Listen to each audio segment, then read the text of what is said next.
Guys, hello ladies and gentlemen, welcome you once again to SMC with Arawa on TikTok. Now, although I did not initially want to, put history or say history as a research historian, those that know me on YouTube and stuff, know that I am an research historian. So I didn't want to really, I never thought of it going to be on my TikTok.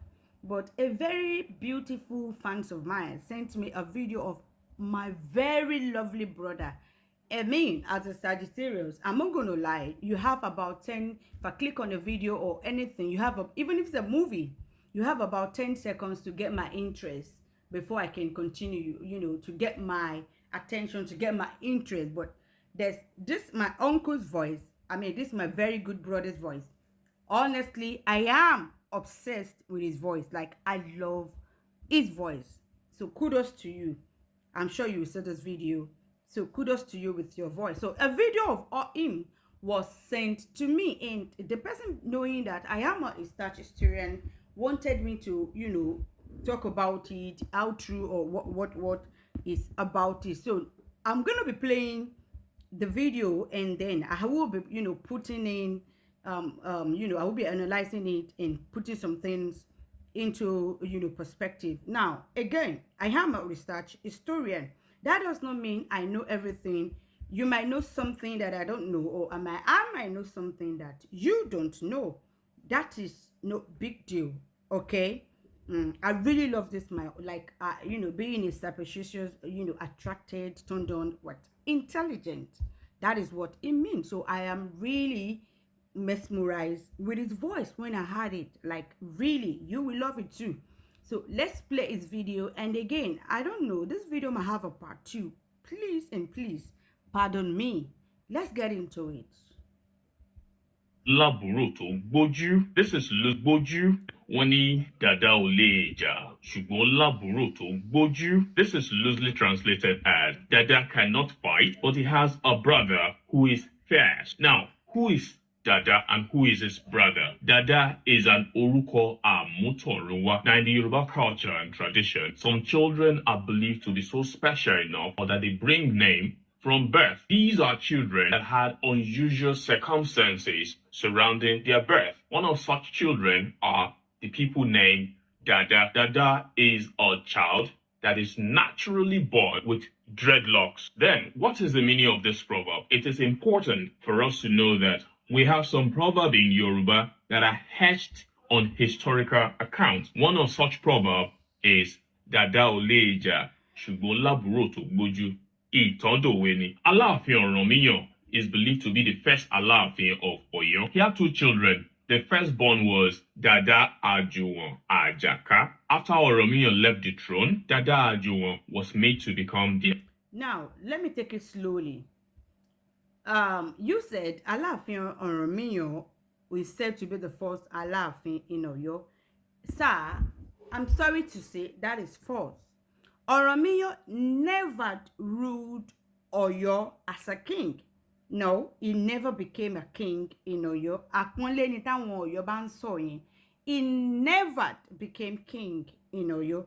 In fact, Ọ̀rànmíyàn never had the word Oyo, ìyẹn O-Y-O. He never had that word till his death. Same thing with who we call Ajuwon. Same thing with who we call Teller. Now, Ọ̀rànmíyàn himself, and you said he has 2 children. One is called Ajaka and the other one Sango. Again, brother, that is totally wrong.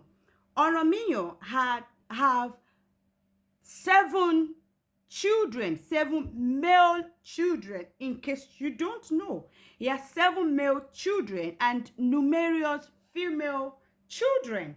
Now, the case that we Yoruba normally say, Baba Omolo Lomo, Otu Atepetepe, especially when it comes to female children, we don't really keep documentations or history or whatever about them. But when it comes to male children, I'm sure you all know how we Yoruba takes male children, blah, blah, blah. Now, Ọ̀rànmíyàn never had 2 children. No, uncle. No, capital no. He has 7 male children and he has numerous female children. Now, let me mention the 7 male children that he has. Again, you can call me. I think this video is going to have a part 2. And please pardon me. You can always call me for us to discuss. I love to, discuss with intellectual people, like it really turns me on and blah blah blah like that. No, that's not important to this. Now let's name the 7 children of Oromio for you to know that he did not have 2 children. No, he did not. He has numerous children. Ṣùgbọ́n 7 male children noticeable. Let me name them. Now I'm not naming them on how they were giving birth, or old to young or young to old. No, he gave birth to Ajuwon, that you all call Ajaka. I'm going to explain what that Ajaka is. So he gave birth to Ajuwon. He gave birth to Tella. Tella is who you all call Sango. His real name is Tella. Even the Oromiyan that you just spoke about, his real name is Odede. In Ile-Ife, we even have a nickname for him. His name is Odede. We give him aka Jegbe. You give him Jegbe. And again, let me bust your bubble. Oromiyan or Odede, whichever one you want to call it, but let me call it Oromiyan for the sake of new people, newcomers to history, is a son of Ogun. Oromiyan has nothing to do with the entity called Oduduwa. Oduduwa was not even alive when Oromiyan was given birth to Oduduwa Otekpe. Oromiyan is the 6th Oni of Ile-Ife. He has nothing to do with the person called Oduduwa. He wasn't even alive when he was born.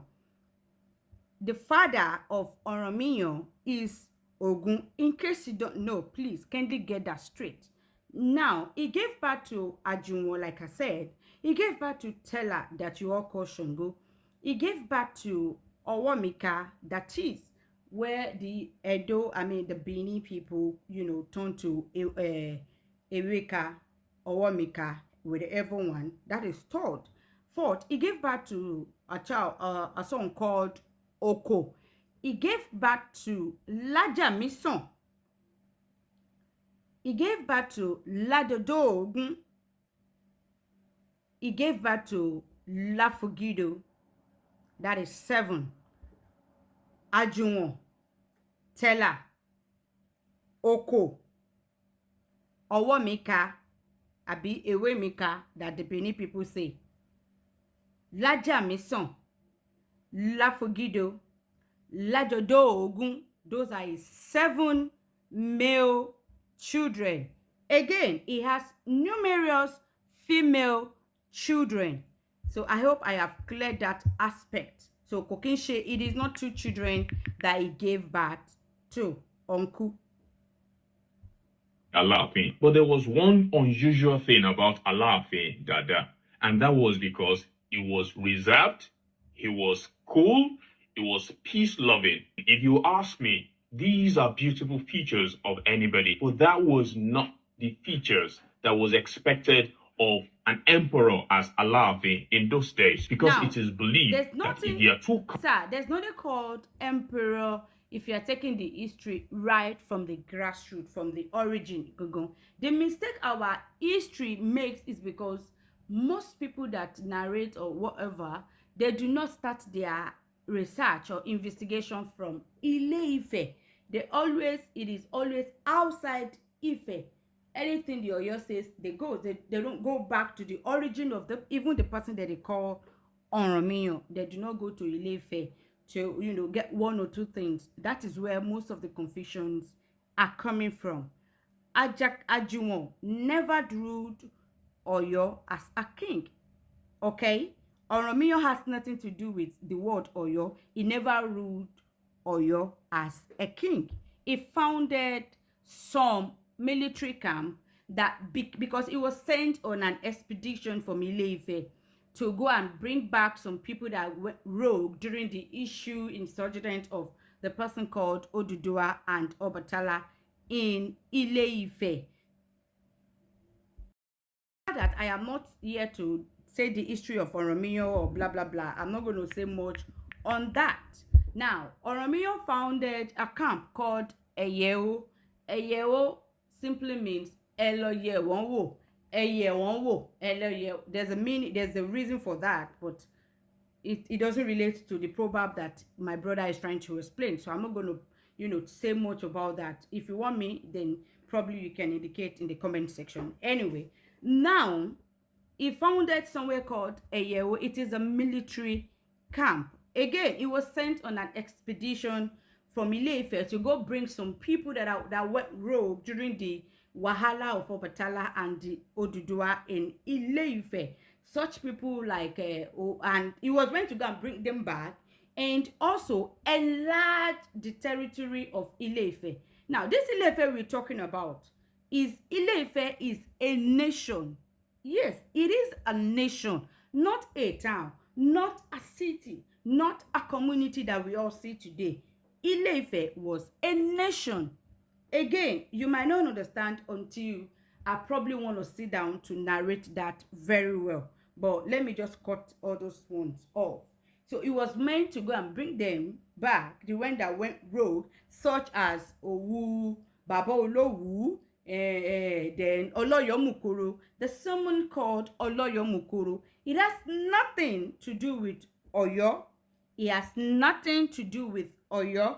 Oloyomukoro. Once again, Eyeo was a military camp that Oromiyan created, founded, that became a community. Same thing, he founded another military camp called Ajaka.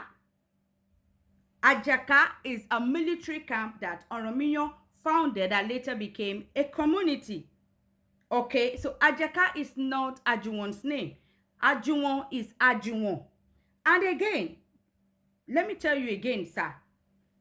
Ajuwon and Tella that you call Sango, they are of the same father, not of the same mother. Ajuwon is far, far, far older than Tella that we call Sango. Oju Tella lo da, Ajuwon ju Sango lo da. Okay? And yes, Ajuwon is one of his Oromiyan's elder son. You are completely right over that. They are not of the same mother. The mother of Sango that you call Sango Tella, her name is Torosi from Linkpe that we all call Linkpe today. There's a story that goes with that. The mother of Ajuwon, he was born in Ile-Ife. His mother's name is called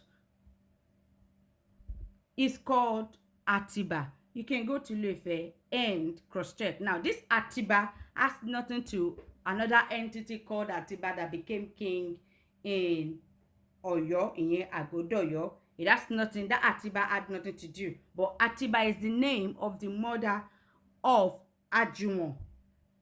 Tella, aka Sango's mother's name is Torosi. So they are of the same father, not of the same mother. And they are not the only children that Oromiyan gave birth to. He has 7 boys, 7 male children that each of them have their own community that they created. Story for another day. Let's move on. And too reserved, Oyo will not be able to go to war. And if Oyo does not go to war, it will not be able to expand its tentacle. Again, there's nothing called Oyo in all those things. There's nothing. Oromiyan leaving Ile-Ife on the expedition was not for the purpose of going to create a town, his own. He has no purpose for that. He has no mind, or it's not something. Okay, there's nothing like that. And yes, you are right. The then Alafins, they are warriors. And Alafin man lọ sí ogun, they go to war 100%.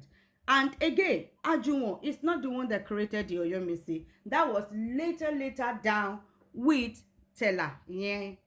Alafin Tella. Òun ló dá Oyomesi lẹ̀.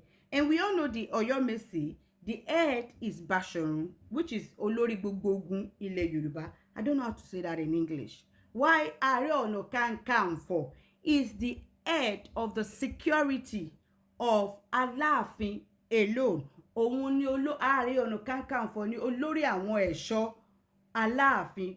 So oyè Bashorun ó ju oyè Ààrẹ Ọ̀nà Kakanfò lọ dáadáa. Ààrẹ Ọ̀nà Kakanfò is just the head of the security of the king. Aláàfin, nothing more, nothing less.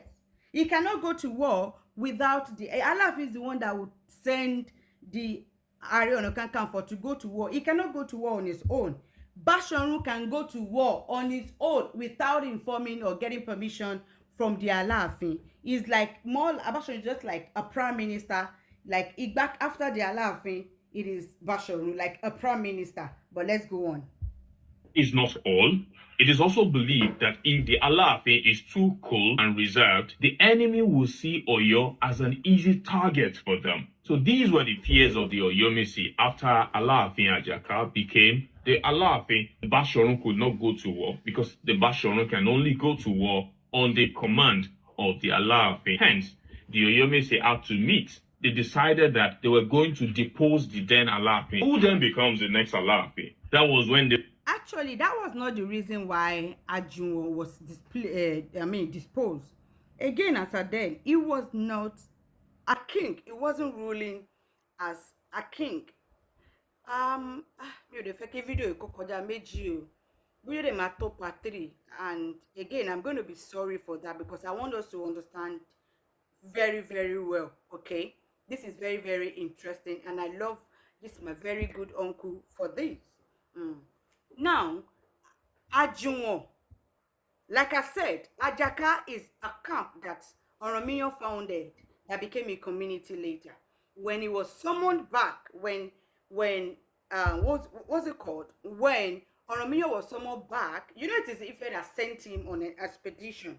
That is why Alafin has a lot of land because anywhere that he left Ile-Ife with plenty, thousands of Ile-Ife army. So anywhere he gets to, he's going to, build like a barricade, where we can call a barricade today, and put some military people there. After ogun kan sí ibẹ̀, a tún rìn síwájú, ó lè create àwẹ̀rẹ̀ tí kò bá tí nílùú, a tún fi àwọn ọmọ ogun síbẹ̀, ó ń ṣe bẹ́ẹ̀ lọ. You know, he was sent with an expedition to go and bring back some people under the, because Owu has been in existence way, even before the birth of Odudua. And yes, Odudua was born in Ile-Ife. I'm not here for that one. It's a long thing, okay? Oromiyan has nothing to do with Odudua. Ogun is the father that gave birth to the person you called Oromiyan. His real name is Odede. In Ile-Ife, we give him aka Jegbe. That pé èèyàn bímọ, that you give birth to a child, you name the child. Oromiyan, Ogun gave birth to him and named his real name is Odede, not Oroyan, not Oromiyan. It is when he became Ooni in Ife that he gave himself that Oromiyan. There's a story that goes along with that as well. Okay? Same thing, Ajuwon is his name, not Ajaka. Tella is his name, not Sango. Oromiyan is the one that named him Tella. Why the mother side being Nupe named him Sango? Sango is a common name in the Takpa land, in the Nupe, in the Lengpe land as a then. So it is not, the Sango is not a new thing as a then. You know, if you give birth to a child, your paternity side will name you, your motherly side too will give a name. So that is what it means. But his name is Tella. Mother side gave him Sango. Sango is it wasn't the first that bear the name Sango in Nupe or Takpa land as a then. Let's get that right. Okay? So Ajuwon, there was nothing like when Oromiyan was summoned back to Ile-Ife, he left the settlement of Ajaka. He put some of the soldiers there and left with some. So he put Ajaka in charge of that camp that has turned to community that are called Ajaka. That's but then Ajuwon preferred to stay in at Oko. He did not stay at Ajaka, where his father, want him to be there to be the leader, to be there to be the leader, to lead the the soldiers and the people, because it is a camp, like a military camp, and suddenly it started growing. The same thing with Eyeho. It was a military camp, and before you know it, it started. And Eyeho has Oromiyo did not even create that camp called Eyeho later. It has to do with the Elenkpe Airi. That's a long story. Anyway, it's a very long story. I don't want to go deep into that. Probably later in the future, if people are interested, I will. Now, so Ajaka Ajuwon was not a king. He wasn't ruling like a king.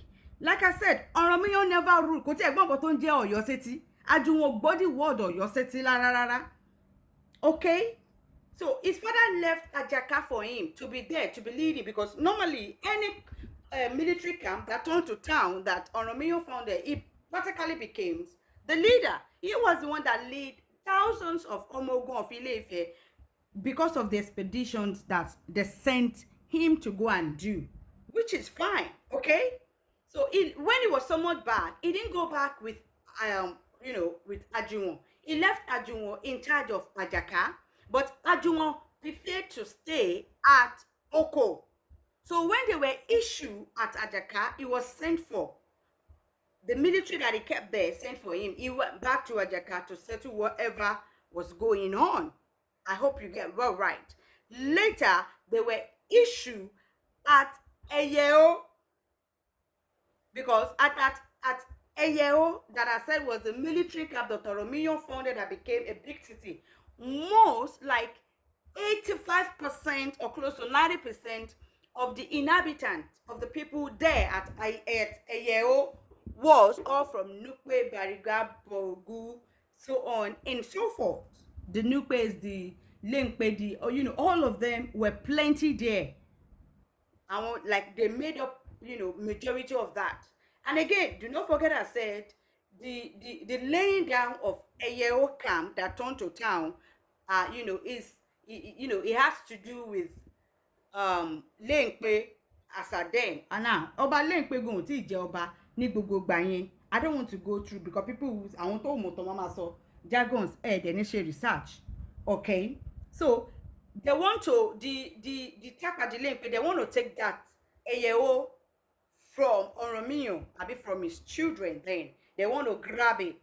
Okay, so now they do not want to be paying, because all that land, all that area was under the territory of who we called Baba Olowu. Baba Olowu, that is Owu. Although Owu now has scattered back, but the Owu in Abeokuta is not from Ekonsegba. There's a long story to Owu. Anyway, but Owu was very, very big then, with big, military power. So all those territory where all Eyeho, blah blah blah, Lenkpe people, he was under. So they paid tribute. Oromiyo paid tribute to the Olowu, which is a normal thing after then. Now, later on, when Oromiyo died, Oromiyo has died already in Ile-Ife. Okay?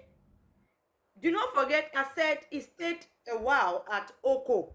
Even Ajaka Ajuwon stayed at Oko. He preferred to stay in Oko than even Ajaka, that his father said he should be there with the soldiers he left there. But he preferred to stay at Oko. So when crisis, he go there, settle his blah blah blah, and go back to Oko. Later on, at Eyeho too was having issue. Okay, he went there as well to go and settle whatever is going on, which is the Eyeho people, the Takpa, the Lenkpe people that I said there are plenty there, do not want to pay tribute. One first saw in Shakole to the Olowu then, but you people are from the same Ife. Why should we be paying tribute to Olowu? Blah blah blah. We are not going to pay, and they didn't pay. So that got Olowu angry and decided to go and carry their leader. Now, Ajuwon was not a king as of then. He was not ruling any of this camp that turned to military for his father. Please don't get it wrong. He wasn't ruling like a king then. They don't even see him or follow his instruction like a king. They do not. Now, that is not because he wasn't powerful or because he was young or maybe because he was not agile, he was lazy. No. He wasn't a proper, proper Ọba ilẹ̀ Yorùbá. Wọ́n ti dàdé fún gbà náà. kò tí ì sáde lórí ẹ̀. So wọn kò lè àwọn tẹ́pà yẹn wọn ò gbọ́ràn sí lẹ́nu. Wọ́n ní wọn ò ní sàn ṣàkọ́lẹ̀ mọ́. Wàhálà ló dẹ̀ máa jálẹ̀. Ọ̀rànmíyàn sàn ṣàkọ́lẹ̀ fún Olówu. Ajaka náà the same thing. So àwọn people wá sọ pé àwọn ṣàṣàkọ́ ó wá di wàhálà. So instead of Olówu gbógun lọ kó fọ́ gbogbo wọn, which he can do because he has power then. If you remove the Ile-Ife military power, the next is Owu. Owu power stretch over River Niger. Over River Niger. Gbogbo àwọn tí feed gala, they were under the Olówu. Èmi làwọn Kaduna Kano. They were under the Olówu. I'm telling you the basic fact. Go and research before you say I'm lying. Please. Okay? So they refused and the Olówu had to go and take him. In Ajaka, he was not able to, settle the issue. And no, Olówu wants to teach all those Nupe people a lesson. So while in Olówu's place, Olówu properly groomed Ajaka, how to be king, how to rule, how to this, how to that. Òun ni orin kan ṣe máa ń jáde pé ládéládé ò ládé, Aláàfin ò ládé, adé aládìkún la gbà f'Aláàfin. Ta ló ń jẹ́ aládìkún? A descendant, a son, family of Owu, the àwọn ló ládé, àwọn náà fún ládé, because Ọ̀rànmíyàn ò ládé fáwọn ọmọ ẹ̀. That's a story for another day. So it was Olówu properly groomed Ajaka, and he wants the people to see him not just as a common person, like a real king. And if you want to collect your king back, okay, you have to pay me ransom of this and that. They were not able to gather it. They now remembered pé ṣé bá tẹ̀ lọ́mọ kan bọ́n ṣe lọ mú Sango wá nìyẹn. Sango has no power. He has never been to any war. Which war is he going to go to? Which war? What power will Sango tell has that he will conquer a whole Owu with Owu that is number one when it comes to military power? It's just that you are bringing a knife to a gunfight. Where will Sango have the power to fight a whole Olówu? But he went there, have a compromise, blah blah blah, with the Olówu and blah. So Olówu released, Ajuwon. It is the Eyao people that rejected Ajuwon. Okay, they rejected him. Was why they now put Tella, thinking that he's cuckoo from their side. His mother is from so. They needed a puppet. Do not forget, I said the Ile-Ife had something to do with that camp of Eyao that Oromio founded. They want to, the Nekpe people, they want to take that Eyao to be their own. That is what caused the whole issue. Okay, even when they made Tella the king, they were also giving him problem. It was when he married a lady called Oya. Story for another day. Let's continue. So, in Poto Shele anyway, sir. Remember that. Dada ò mọ̀ lè jà lóòótọ́, àmọ́ ó lábúrò kan tó gbójú, and that àbúrò was Sango. Sango, on the other hand, unlike his brother, is fierce and ruthless at war. Sango had fought many wars for Oyo, which he won after Alafin Dada Ajuwon Ajaka was deposed.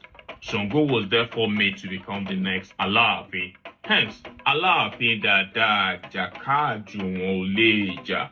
Ṣùgbọ́n ó lábúrò kan tó gbójú, ìyẹn Sango. I hope you're... Yeah, Sango was very powerful, but as at then, he wasn't powerful. He's just a small guy there. He has no military power. He has not been to any. Which war did he go to? Can you name the war? I usually ask Oyo people, tell me the wars that Sango went to, proud to him, becoming king. Which war? Tell me the war. They will not have anything to say. He has no power. You are going to Owu that has over 50,000 military soldiers. With you that does not even have up to 5,000. Which power? Will he have to go and fight Olówu? No. A lot goes into it. And if you want me to talk further, indicate, please. Thank you.